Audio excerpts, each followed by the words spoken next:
জাপানে মাছের ড্রেন পরিষ্কার রাখে। অবিশ্বাস্য হলেও এটাই সত্যি।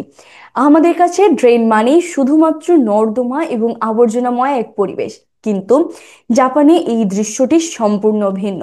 সেখানে শহরের নালার জলে স্বাচ্ছন্দ্যে সাঁতার কাটে এক রঙিন কই মাছেরা। বিষয়টা আপনাদের কাছে নতুন লাগতেই পারে, কিন্তু এর পিছনে রয়েছে জাপানের কঠোর নিয়মাবর্তিতা এবং গভীর শ্রদ্ধা। আসলে মাছেরা যে সরাসরি ড্রেনের পাইপগুলো ঘষে পরিষ্কার করে, বিষয়টা এমন নয়।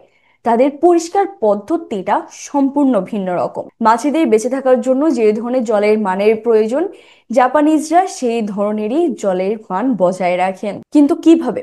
কারণ তারা কখনোই কোনো ধরনের প্লাস্টিক কিংবা কোনো ময়লা দ্রব্য কখনোর জন্যই ড্রেনের জলে ফেলে না। ফলে জল সবসময়ের জন্য পরিষ্কার পরিচ্ছন্ন এবং দূষণ মুক্ত থাকে।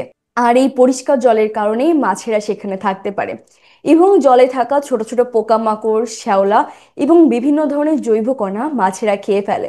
ফলে জল সবসময়ের জন্য খুবই পরিষ্কার পরিচ্ছন্ন থাকে। অর্থাৎ মাছেদের উপস্থিতি জাপানিজদের পরিবেশ বিশুদ্ধ রাখার এক জীবন্ত প্রমাণ। জাপানের এই ঘটনা শুধুমাত্র একটি পরিষ্কার পরিচ্ছন্নতার একটি উদাহরণ নয়, বরং এটি আমাদেরকে শেখায় কিভাবে আমরা সবাই সম্মিলিতভাবে সচেতন থাকি, এবং কিভাবে প্রকৃতির ছোট ছোট উপাদানগুলো আমরা সুন্দর করে রাখতে পারি।